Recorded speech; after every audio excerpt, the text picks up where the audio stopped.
Hello friends, welcome to my channel. இன்னைக்கு இந்த வீடியோல நம்ம என்ன பார்க்க போறோம் அப்படினா கேரட் பொரியல் தான் பார்க்க போறோம். நான் இன்னைக்கு இந்த கேரட் பொரியலை கொஞ்சம் வித்தியாசமான மெத்தட்ல பண்ணியிருக்கேன்.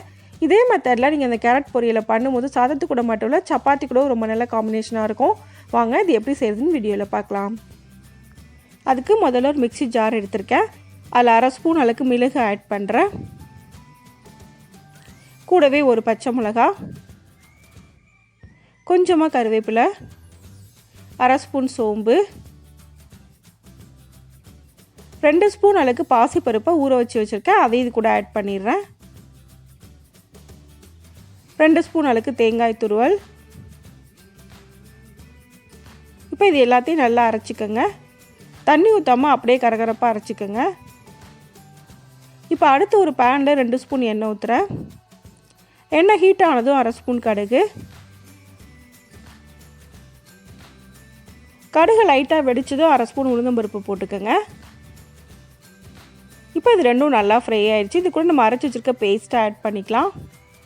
உங்களுக்கு விருப்பம் அப்படின்னா இதில் இஞ்சி பூண்டு கூட நீங்கள் ஆட் பண்ணிக்கலாம். இதோட பச்சை வாசனை போகிற அளவுக்கு இது நல்லா ஃப்ரை பண்ணிக்கோங்க. 2லேருந்து 3 நிமிஷத்துக்கு இது நல்லா ஃப்ரை பண்ணணும். மீடியம் ஃப்ளேமில் வச்சு பொறுமையாக ஃப்ரை பண்ணிக்கோங்க. இப்போ இது நல்லா ஃப்ரை ஆகிடுச்சு. இந்த அளவுக்கு ஃப்ரை ஆனதுக்கப்புறமா வெங்காயத்தை ஆட் பண்ணிடலாம். கூடவே கொஞ்சமாக கறிவேப்பிலையும் ஆட் பண்ணிக்கோங்க. இப்போ வெங்காயம் நல்லா வதங்குற அளவுக்கு இது நல்லா வதக்கிக்கலாம். இப்போ வெங்காயம் லைட்டாக கலர் சேஞ்ச் ஆகிடுச்சு. இந்த ஸ்டேஜில் நம்ம கட் பண்ணி வச்சுருக்க கேரட்டை இது கூட ஆட் பண்ணிக்கலாம். இது கூட 1/2 கப் அளவுக்கு தண்ணி ஊற்றிக்கோங்க. தேவையான அளவுக்கு உப்பு, காரத்துக்கு ஏற்ற மாதிரி மிளகாய்த்தூள். நம்ம ஏற்கனவே மிளகுத்தூள், பச்சை மிளகாய் எல்லாம் போட்டிருக்கோம். மிளகாய்த்தூள் கொஞ்சமாக போட்டால் போதும். ஒரு தடவை மிக்ஸ் பண்ணி விட்டுட்டு இதை மூடி வச்சு குக் பண்ணிக்கலாம். மூடி மீடியம் ஃப்ளேமில் வச்சு குக் பண்ணிக்கோங்க. இப்போ ஒரு 4 நிமிஷம் ஆயிருக்கு. ஓப்பன் பண்ணி பார்க்கலாம். கேரட் ஓரளவுக்கு நல்லா குக் ஆகிடுச்சு. தண்ணி ஃபுல்லாக ட்ரை ஆகி வந்திருக்கு. நல்லா ஒரு தடவை மிக்ஸ் பண்ணி விட்டுக்கோங்க.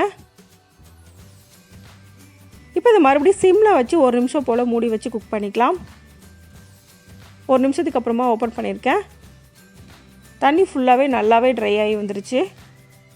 இந்த மாதிரி நல்லா ட்ரையாக பண்ணும்போது சாதத்து கூட ரொம்ப நல்லாயிருக்கும். கொஞ்சம் லிக்விடாக பண்ணிங்க அப்படின்னா சப்பாத்தி கூட ரொம்ப நல்ல காம்பினேஷனாக இருக்கும். இப்போ ரொம்ப நல்லா குக் ஆகிடுச்சு. இந்தளவு குக் ஆனதுக்கப்புறமா நம்ம அடுப்பை ஆஃப் பண்ணிடலாம்.